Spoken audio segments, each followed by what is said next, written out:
Halo para pendengar, dimanapun kalian berada. Balik ke channel Gear Christopher. Oke, dalam video kali ini kita akan kembali membahas tentang LN Yusha Shoka ni Makikomareta kedua Isekai Heiwa Desta. Dalam part sebelumnya, kita sudah mengetahui kalau Kaito itu sudah melakukan banyak hal kepada heroinnya. Termasuk juga kita diberitahu nih tentang kebenaran cinta dari illness.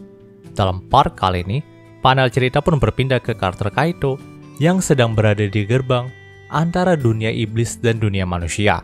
Sebagaimana yang kita tahu, kalau dunia iblis dan dunia manusia dipisahkan oleh sebuah gerbang. Kalau ada makhluk yang ingin berpindah antara kedua dunia itu, maka dia itu harus memiliki izin yang dibuktikan dalam sebuah kartu nih. Seharusnya Kaito itu baru saja akan membuat kartu tersebut. Tapi sewaktu pertemuannya dengan Phantasmal King 2 part yang lalu, Kaito itu diberikan kartu yang sudah lengkap dengan segala izinnya dari Phantasmal King. Kaito mengira kalau Phantasmal King itu sendiri menyamar dalam wujudnya dan seenaknya saja membuat kartu izin ini dengan wujudnya Kaito. Namun ya apa boleh buat, berkat aksi dari Phantasmal King juga, Kaito bisa traveling ke dunia iblis tanpa ngurus kartu terlebih dahulu. Kebetulan dia juga sudah janjian dengan Lilywood dalam dunia iblis. Jadi Kaito pun langsung dijemput sama Lilywood ketika masuk ke dunia iblis nih. Dia juga yang akan mengantar Kaito untuk sampai ke tempatnya Isis. Ya kita tahu juga kan dalam beberapa part yang lalu, Kaito udah janji sama Isis untuk mengunjungi tempatnya. Dan sekaranglah Kaito ingin mewujudkan hal itu. Sebenarnya, Isis sendiri itu ingin sekali menjemput Kaito dalam gerbang itu. Tapi ya kalian tahu sendiri, Isis punya sihir kematian yang sangat kuat. Maka bisa jadi, kalau Isis menuju gerbangnya, ya para pekerja yang ada di gerbang itu akan ketakutan. Terlepas dari itu semua, Lilywood pun sedikit mengajak Kaito berkeliling dunia iblis sebentar nih. Karena memang, ini adalah pengalaman pertamanya datang ke dunia iblis. Maka dari itu akan sangat disayangkan bila Kaito tidak menikmati keindahannya. Nah, Kaito pun cukup terkejut dengan semua hal yang ada di dunia iblis. Pada awalnya, gambaran Kaito tentang dunia iblis itu ya sedikit suram. Dan bahkan Kaito mengira kalau dunia iblis adalah tempat yang dipenuhi sama dataran gersang. Tapi nyatanya dunia iblis tidak jauh berbeda dengan dunia manusia. Hanya saja memang banyak hewan-hewan ajaib di sini.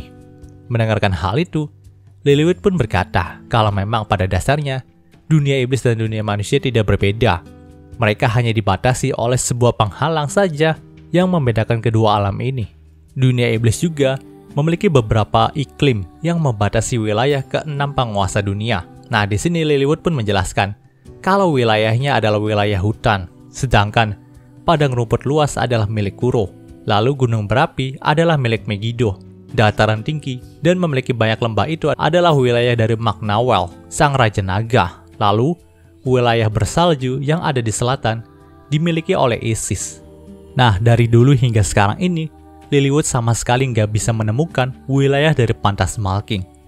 Bahkan dia juga nggak tahu nih di mana biasanya Shaltir itu berdiam. Menurut Lilywood, Shaltir memang penuh dengan misteri dan akan datang secara tiba-tiba saja. Setelah puas berkeliling, akhirnya mereka pun langsung menuju ke selatan nih, di mana kastil Isis itu berada. Namun, saat di tengah jalan, mereka itu bertemu dengan seekor behemoth dewasa nih. Tentu Kaito pun kaget dengan hal itu. Dia tidak menyangka kalau behemoth akan tumbuh sebesar itu. Di sini Lilywood pun berkata nih, kalau memang sangat jarang sekali ada behemoth yang berkeliaran di sini. Tapi sebaiknya mereka lebih baik sedikit memutar saja. Karena nih kalau mereka menerjang ke arah behemoth itu, bisa saja behemoth itu akan marah kepada mereka.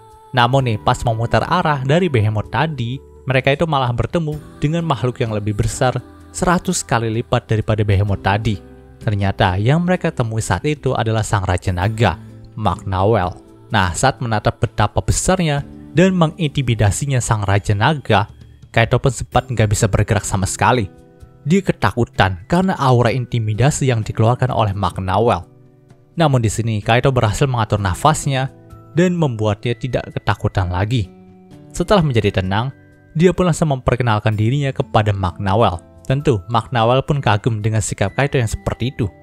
Dia tidak menyangka Kaito bisa menangkal aura intimidasinya, bahkan bisa berbicara tanpa gagap di hadapannya.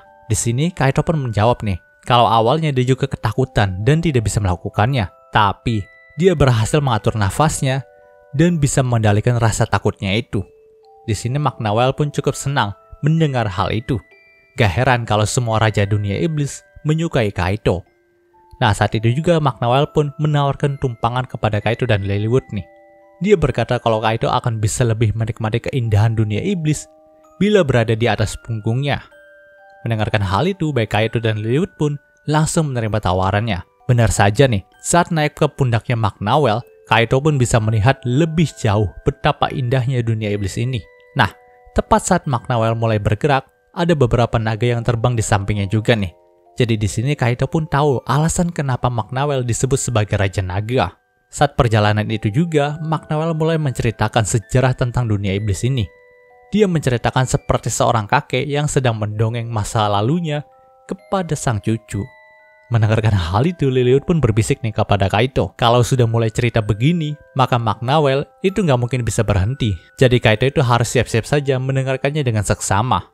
Di sini, Kaito pun hanya bisa mengelus dadanya nih. Ya, apa yang disampaikan sama Lilywood itu benar teman-teman. Sepanjang perjalanan, McNawel terus mendongeng tentang sejarah dunia iblis. Untung saja, perjalanan mereka itu nggak terlalu jauh. Saat sudah sampai di wilayah ISIS, McNawel pun memberikan sebuah hadiah nih kepada Kaito. Karena memang Kaito itu selalu mendengarkan ceritanya di perjalanan tadi. Itu adalah satu sisik miliknya nih. Dia berkata kalau Kaito bebas melakukan apa saja dengan sisik itu. Kaito bisa menjualnya ataupun menjadikannya senjata. Pastinya itu akan membantu Kaito. Setelah itu McNawel pun pamit kepada mereka berdua nih. Melihat hal itu, Lilywood pun berkata kalau memang Kaito sangat beruntung. Jarang sekali bagi McNawel memberikan hadiah kepada seseorang. Bila Kaito menjual sisik itu di pasaran, maka keuntungan yang akan dia dapatkan itu sangatlah besar. Kaito bisa saja membangun 3 kastil dan hidup enak dalam dunia manusia sampai dirinya tua. Tentu, Kaito pun sangat terkejut dengan hal itu. Tak disangka sisik ini sangat berharga sampai-sampai dia bisa nggak bekerja untuk hidup dalam dunia ini. Namun untuk sekarang, Kaito itu masih belum mau menggunakannya. Dia lebih memilih untuk menyimpan sisik pemberian dari McNawel ini. Melihat kedatangan dari Kaito dan Lilywood, Isis pun langsung menyambut mereka berdua dengan gembira. Bahkan Isis juga sampai memeluk Kaito untuk sambutannya. Tentu, babang kita Kaito juga cukup senang karena dirinya bisa disambut sama Isis. Rencananya, dia juga akan menginap di kediaman Isis itu selama 3 hari. Maka dari itu, dia berharap Isis bisa menjaganya selama 3 hari di sini. Setelah penyambutan yang singkat itu, Lilywood pun langsung pamit sama Kaito dan Isis, karena dia juga memiliki urusan yang harus dikerjakan. Tentu, Kaito pun kaget dengan hal itu, karena dari awal dia minta bantuan dari Lilywood dalam dunia iblis ini ya, karena dia kira Lilywood juga akan menginap bersamanya gitu. Tapi nampaknya, dia sengaja meninggalkan Kaito dan Isis berdua aja deh, karena pastinya Isis juga akan senang bila berdua terus sama Kaito. Namun ya, Kaito cukup gugup nih. Lagian, siapa juga yang gak gugup kalau kamu cuma berdua di kastil sebesar ini? Tapi saat dia melihat kastil Isis lagi, Kaito pun berpikir dari sisi yang lain. Jadi selama ini Isis tinggal sendirian di kastil sebesar ini ya. Kalaupun dia tinggal di kastil sebesar ini, tapi masih banyak kamar yang kosong. Tentu saat mendengarkannya, Kaito pun merasa sakit nih. Pastinya Isis sudah susah payah dalam membangun kastil sebesar ini untuk berharap dia memiliki banyak pengikut seperti Raja Dunia Iblis lainnya. Tapi memang kenyataan pahit harus diterima oleh Isis. Tidak ada seorang pun yang akan mau jadi pengikutnya, karena sihir kematian dari Isis sendiri akan membuat semua orang yang di dekatnya takut. Terlepas dari itu semua, Isis pun tahu kalau Kaito pasti lelah setelah berjalan cukup jauh ke tempatnya. Maka dari itu, dia menawarkan Kaito untuk mandi terlebih dahulu sebelum mereka makan malam. Tentu, Kaito pun menerimanya. Panel cerita pun berpindah ke pemandian di kastil Isis. Saat itu, Kaito pun langsung berendam di pemandian air panas milik Isis. Gak disangka, Isis memiliki selera yang sangat bagus untuk pemandian miliknya. Karena memang, pemandian itu terhubung dengan pemandangan indah di wilayahnya.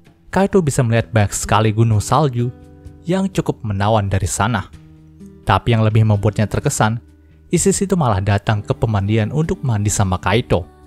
Tentu, naluri laki-laki dari Kaito pun langsung berteriak kegirangan karena hal itu. Ya, Kaito itu laki-laki tulen, jadi pastinya dia juga mikir aneh-aneh kalau ada dalam keadaan seperti ini. Tapi untung aja babang kita Kaito itu masih stay halal dan tidak terpancing dalam situasi itu. Panel cerita pun berpindah ke makan malam mereka. Gak disangka Isis itu menyiapkan banyak makan malam yang sangat mewah bagi mereka berdua. Isis mengaku kalau memang dia menyiapkan semua ini hanya dengan sihir saja, tapi dia memantrai sihirnya dengan mantra penghidupan bumi, maka pastinya makanan ini sangatlah enak. Benar saja nih, saat Kaito memakannya, dia pun sangat suka dengan rasanya. Dia tidak terlalu peduli apakah makanannya dibuat dengan sihir atau tidak, tapi nyatanya Isis sudah mempersiapkannya dan rasanya juga enak. Nah, di sini sempat ada scene di mana Isis itu mencoba menyuapi Kaito, karena memang dia mendengar kalau Kaito akan sangat senang bila diperlakukan seperti ini. Tentu, Kaito pun cukup kaget mendengarnya.